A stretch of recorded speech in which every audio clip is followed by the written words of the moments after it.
ইবনে মুবারক রাহমাতুল্লাহি আলাইহি অনেক বড় বিশ্ববিখ্যাত আলেম, কিন্তু তিনি প্রথম জমানায় আলেম ছিলেন না। প্রথম জমানায় তিনি মদপায়ী ছিলেন। প্রথম জমানায় মদপায়ী, কিন্তু আল্লাহ তো তাকে আলেম হিসেবে কবুল করছে। তার মা অত্যন্ত পরহেজগার লোক ছিলেন। তার বাবা হযরত মুবারক রাহমাতুল্লাহি আলাইহি অনেক বড় বুজুর্গ ছিলেন।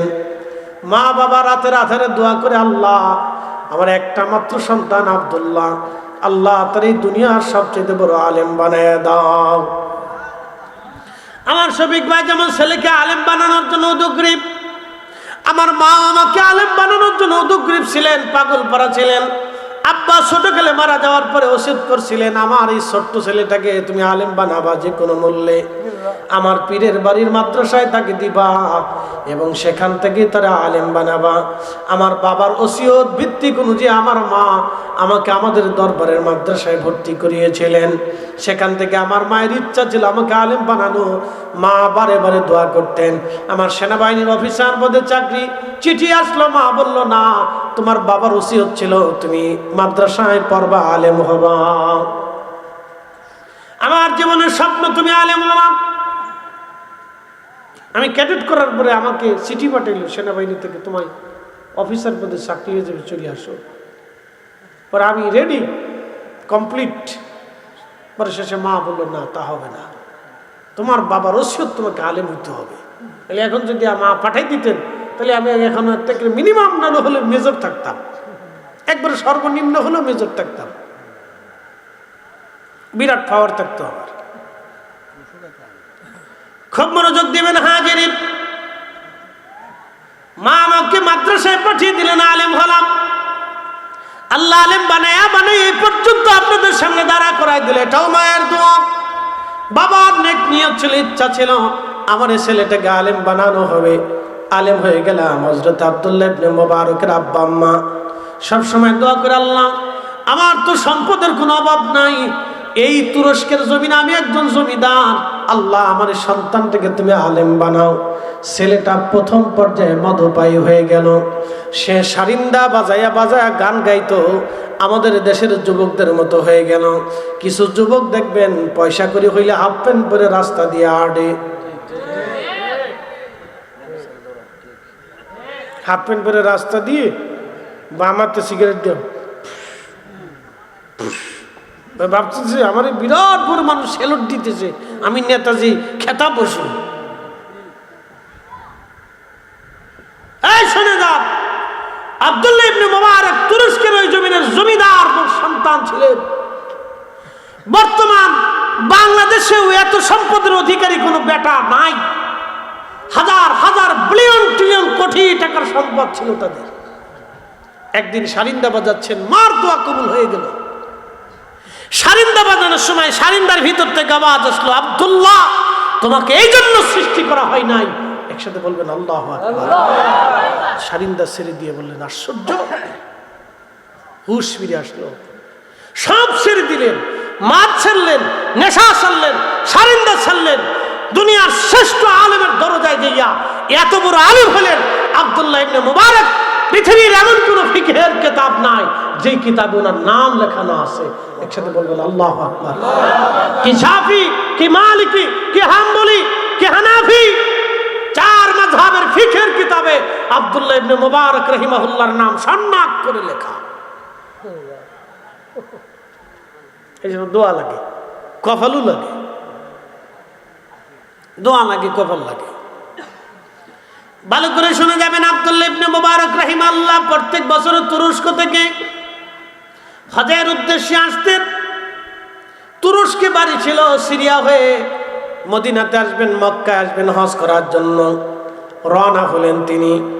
আস্তে আস্তে আস্তে আস্তে এক মুসলিম এলাকা পার হচ্ছিলেন। খাদেমকে বললেন, বেটারে তাবু গারো, সন্ধ্যা হয়েছে, আমরা রাত্রি বিশ্রাম করব, তাহাজ্জুদ নামাজ পড়ব, সকালবেলা ফজরের নামাজ পড়ে আমরা আবার রওনা দিব।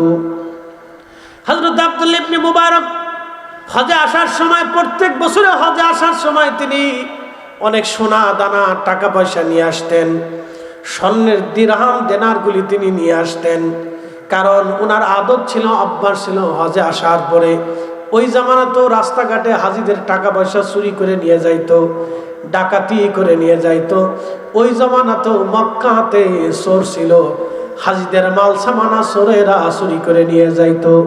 এখনো মক্কা মদিনায় চোর আছে, ওই চোরেরা মানুষের টাকা পয়সা মোবাইল চুরি করে নিয়ে যায়। বেশিরভাগ আফ্রিকার চোর বেশি।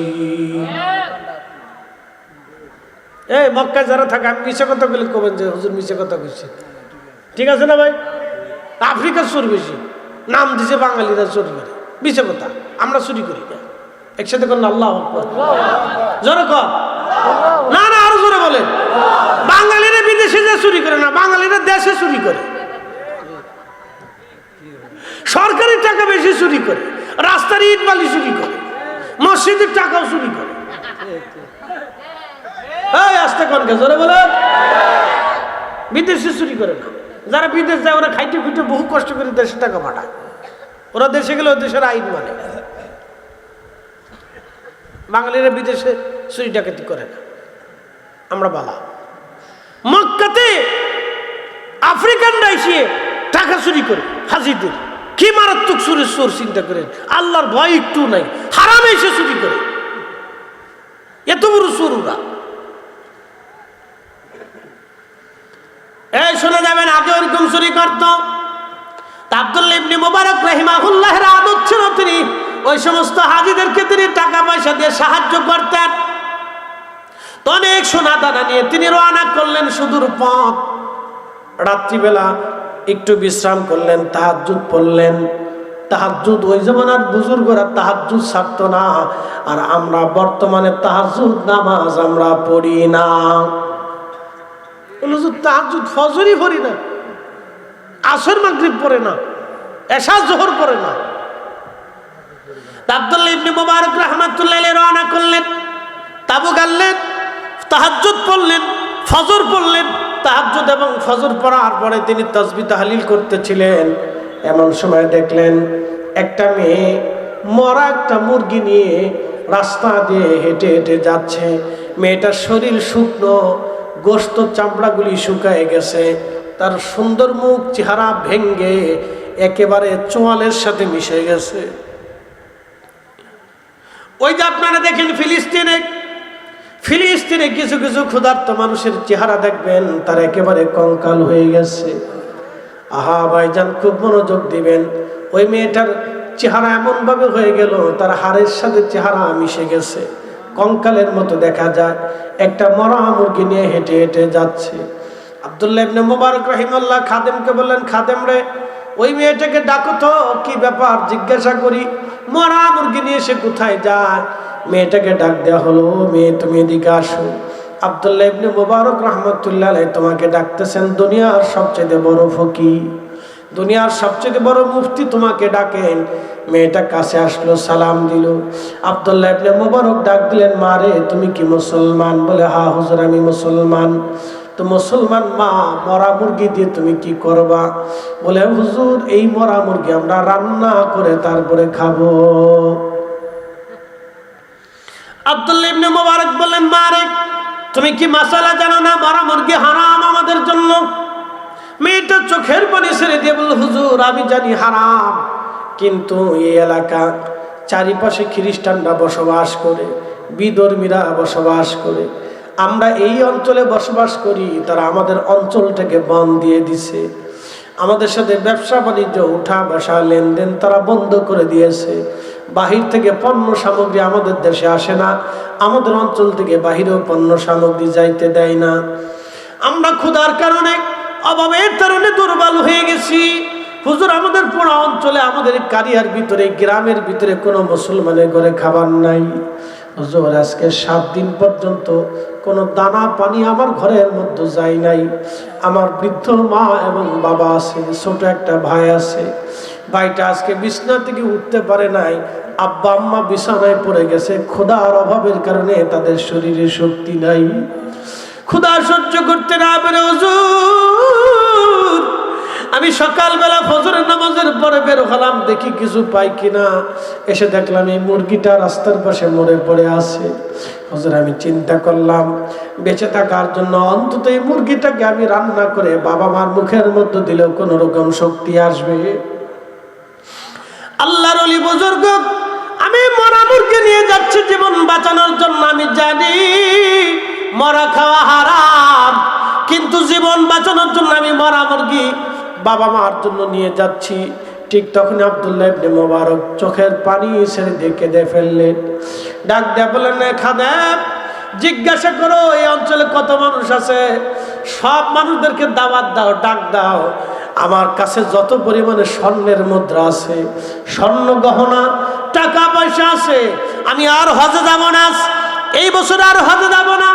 আমি সমস্ত টাকাগুলি গরিব মিসকিনের ভিতরে এই অঞ্চলের দরিদ্র মানুষের মধ্যে বন্টন করে দিয়ে যাব।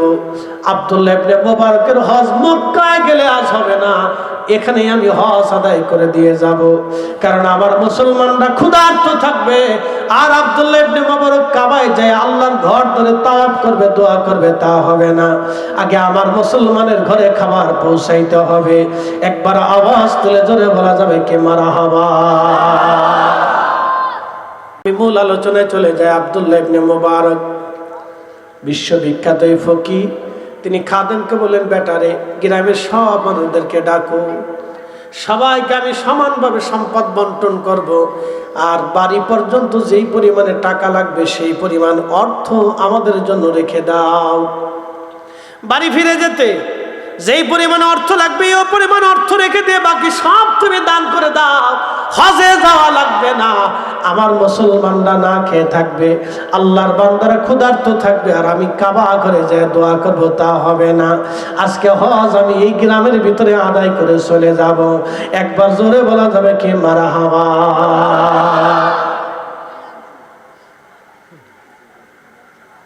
এই যে সামনে রমজান আসতেছে, বহু হাজিরা বাংলাদেশ থেকে হজে যাবে, উমরা সিরিয়াল ফেলাই দেয়। বাপরে বাপ, কি হারামে 1 রাকাত নামাজ পড়লে 1 লক্ষ রাকাতের সওয়াব, আর রমজানে পড়লে তো কোনো কথাই নাই। কত সওয়াব, অনেক সওয়াব, বহুত ফায়দা। এই বহুত ফায়দার জন্য বহু হাজি রমজানে হারাম শরীফে যাইয়া 1.5, 2, 3, 4, 5 লক্ষ টাকা খরচ করে। কিন্তু বাড়ির পাশে ক্ষুধার্ত মানুষের ইফতার খাওয়ার জন্য মুড়ি সাবাইয়া, কদ্দুর আখের গুড় দিয়ে শরবত বানায় মুড়ি সাবাই ইফতার করে, পাতলা খিচুড়ি, নরম ঢেল ঢেলে খিচুড়ি রান্না করে ইফতার করে। বাংলাদেশের বহু নারী আছে, বহু পুরুষ আছে, কথা কর না কে? এই বেলায় তাদের বাড়ি ইফতার ফাটাবে না, এ তো সোয়াবের জন্য কাবা শরীফে যে সোয়াব তালাশ করতেছে।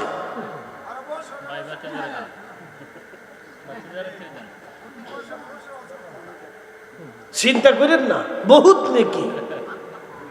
কয়দিন আগে দিনাজপুরের ভাগাড়ের ভিতরে মানুষ ময়লা আবর্জনা ফেলায়, আবর্জনার ভিতরে একজন মানুষ ক্ষুধার্ত হইয়া মরে পড়ে রয়েছে। এটা পাগল। ও কিয়ামতের ময়দানে আল্লাহর আদালতে দাঁড়ায় বলবে, হে রব, আমি এমন একটা দেশে বাস করতাম, 18 কোটি মানুষের কাছে আমার খাবার জুটে নেই আল্লাহ, আমি ক্ষুধার্ত হয়ে হয়ে মারা গেছি আল্লাহ, না খেয়ে খেয়ে মারা গেছি আল্লাহ, 18 কোটি মানুষের কাছে আমার খাবার জুটে না, আমি এর ফয়সালা চাই, বিচার চাই। কি জবাব দেবো সেদিন? মাঝে মধ্যে চিন্তা করি আর আফসোস করি। ছবিটা দেখার পরে এত কষ্ট লাগে, মানে এত আফসোস লাগে যে 18 কোটি মানুষের কাছে সে খাবার পায় নাই, তো কি দেশে বাস করি আমরা?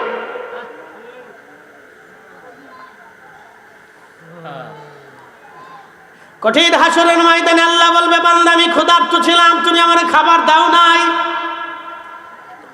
রব্বুল আলামিন বলবে, আমাকে খাবার দাও নাই, আমি ক্ষুধার্ত ছিলাম। প্রিয় নবী সহিহ মুসলিমে বলতেছেন, তখন বান্দা বলবে, আল্লাহ বলো কি? তুমি তো নিজে রাজ্জাক, রিজিক দেনেওয়ালা, সৃষ্টি করনেওয়ালা, তুমি তো বলেছো তারজুকু মান তাশাউ বিগাইরি হিসাব।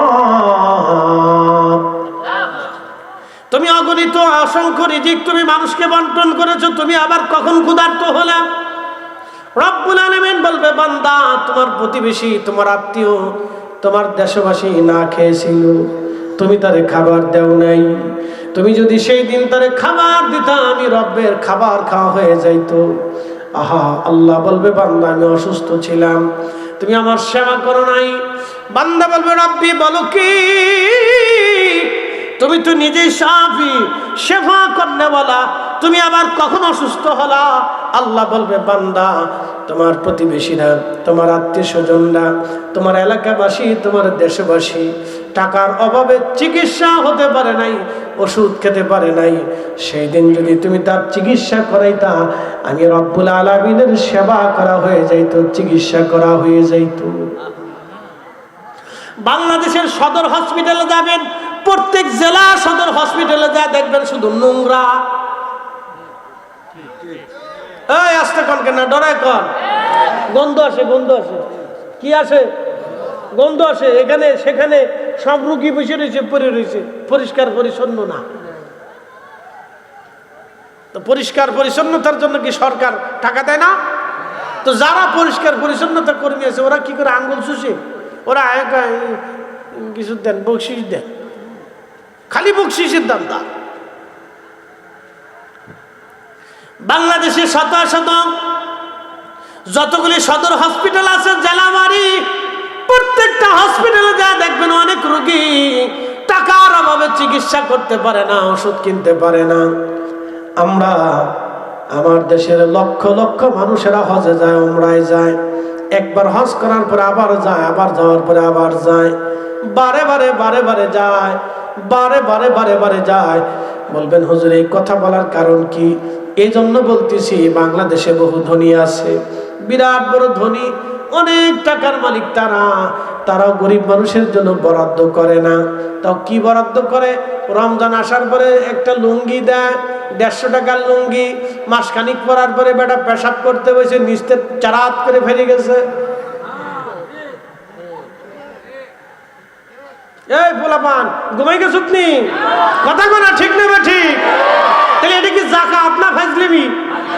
ফাজলিমি নাই কি করে?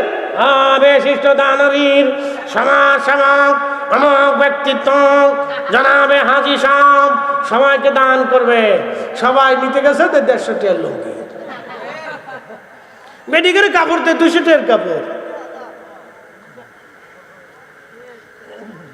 এই সমস্ত ফাজলিমি করার কোনো অর্থ আছে?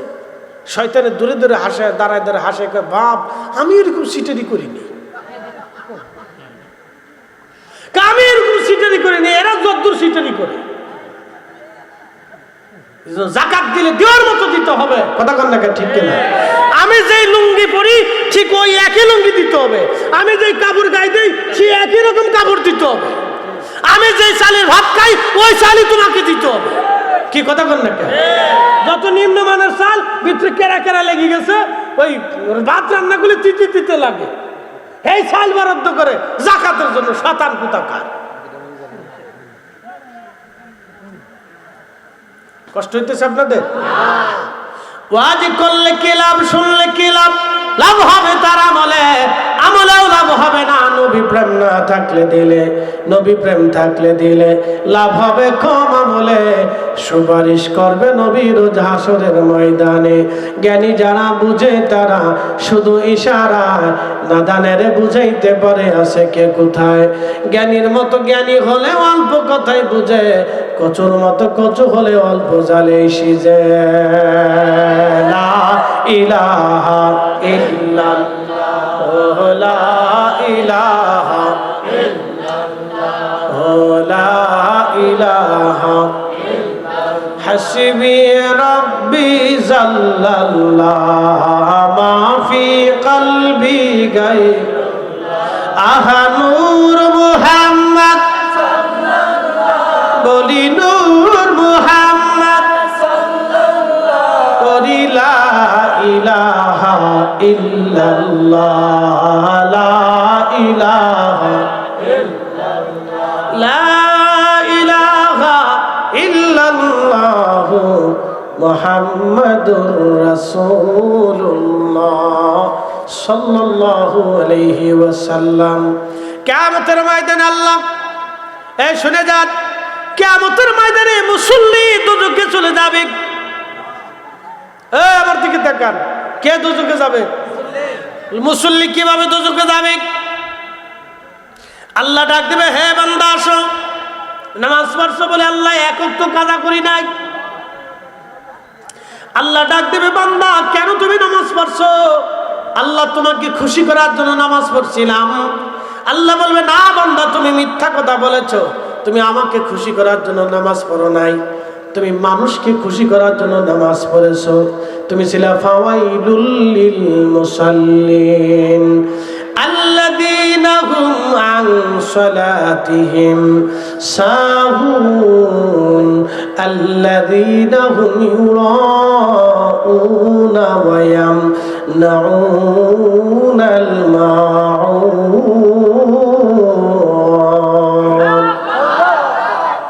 আল্লাহ ডাক দেবে, বান্দারে তুমি আমাকে খুশি করার জন্য নামাজ পড়ো নাই, তুমি সামাজিক নামাজ পড়ছো।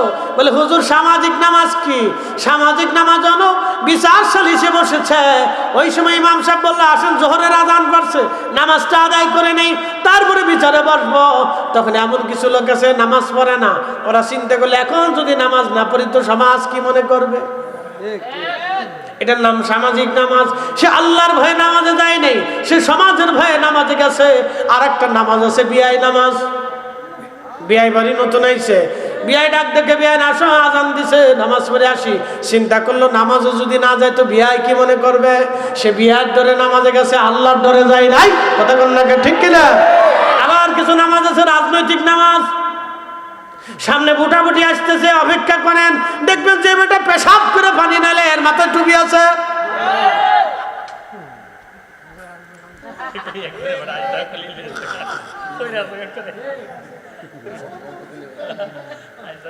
এটা নাম রাজনৈতিক নামাজ। আল্লাহ বলেন, ফাওয়াইলুল লিল মুসাল্লিন আল্লাযীনা হুম আন সালাতিহিম সাহুন।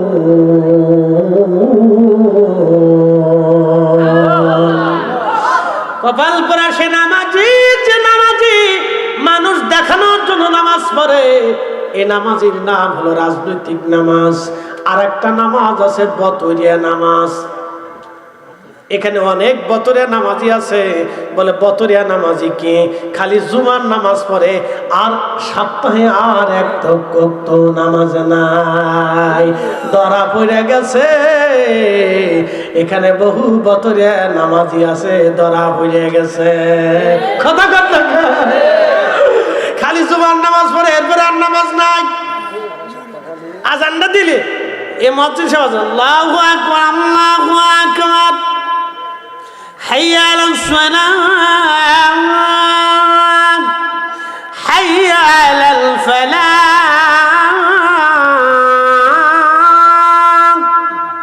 গোসলে যাইব, গোসল টোসল করিয়া আলমারি থেকে ভালো একটা পাঞ্জাবি গাই দিব, পাঞ্জাবি গাই দিয়ে সুন্দর করে একটা সেন্ট লিয়ে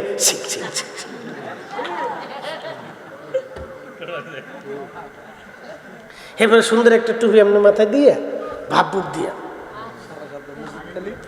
নামাজে যাবি না রে, নামাজ পড়িয়ে শীত। যখন মুয়াজ্জিন সানি আজান দিবে, আল্লাহু আকবার, আল্লাহু আকবার, আস্তে করে মসজিদে ঢুকে ইমাম সাহেব যখন সালাম ফিরেছে, আসসালামু আলাইকুম রাহমাতুল্লাহ, আসসালামু আলাইকুম রাহমাতুল্লাহ, যেন মসজিদে আগুন লেগে গেল। কে কার আগে মসজিদ থেকে বের হবে? কথা কন না কাও। ফাওয়াইলুল লিল মুসাল্লিন আল্লাযীনা হুম আন সালাতিহিম সাহুন। আমার এক ভাই এখানে প্রশ্ন দিয়েছিলেন যে হুজুর কই গেল, কাগজটা কই গেল? নিচে চলে গেছে। আচ্ছা যা, আবার পাওয়া গেছে। এক ভাই জানতে চেয়ে যে হুজুর মসজিদের ছাদের উপরে মহিলাদের নামাজ পড়া জায়েজ আছে কিনা, জামাতের সাথে নামাজ পড়তে পারবে কিনা মহিলারা? বুঝে যান, উত্তর দিতেছি দলিলে না, বাস্তবে দিচ্ছি উত্তর। নবীর জামানাতে মহিলারা মসজিদে গেল, নবী বাধা দিলেন না। হযরত আবু বকরের জামানায় নারীরা মসজিদে নববীতে গেল, নবীজি বাধা দিলেন না। কিন্তু হযরত ওমরের জামানায় নারীরা মসজিদে গেল, হযরত ওমর বললেন দেখো ফিতনার জামানা এসে গেছে, নারীরা ঘর থেকে বের হয়ে আসবে, পুরুষরা রাস্তার কোনায় দাঁড়িয়ে থাকবে, কারণ যুবকদের লোলুপ দৃষ্টি সকিনা আজকে নামাজে যাবেন ওই রাস্তা দিয়ে, রাস্তার কোনায় দাঁড়াইয়া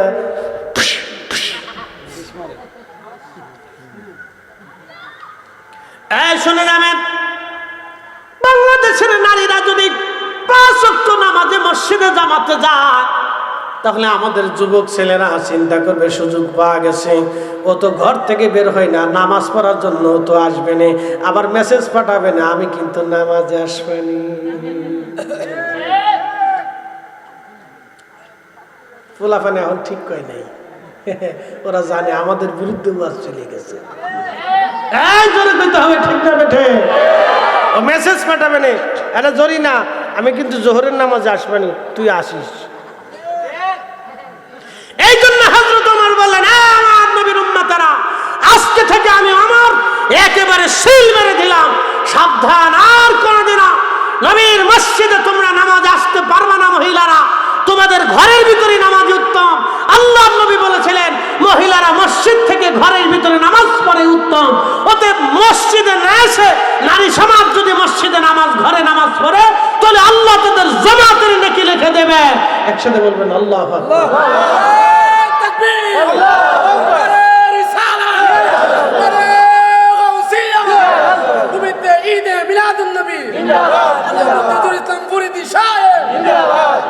তাকবীর দিতেছেন না, ফুলাফানে দেয় না, কারণ ওদের বিরুদ্ধে ওয়াজ চলে গেছে, সুবিধার বিরুদ্ধে চলে গেছে না।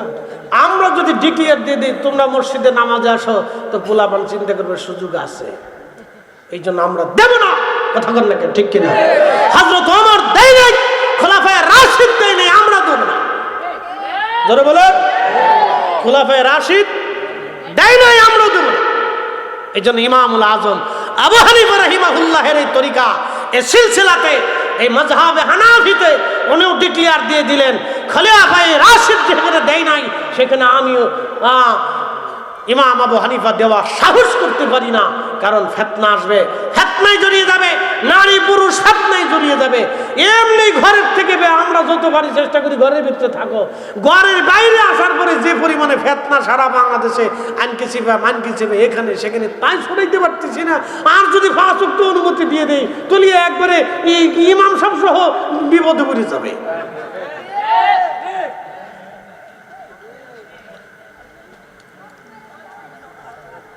শেষে যে বেটা বউ থেকে বিদেশে গেছে, সে চিন্তা করবে আল্লাহ আমার বউর নামাজ পড়ার দরকার নেই, তুমি ঘরের ভিতরেই দাও।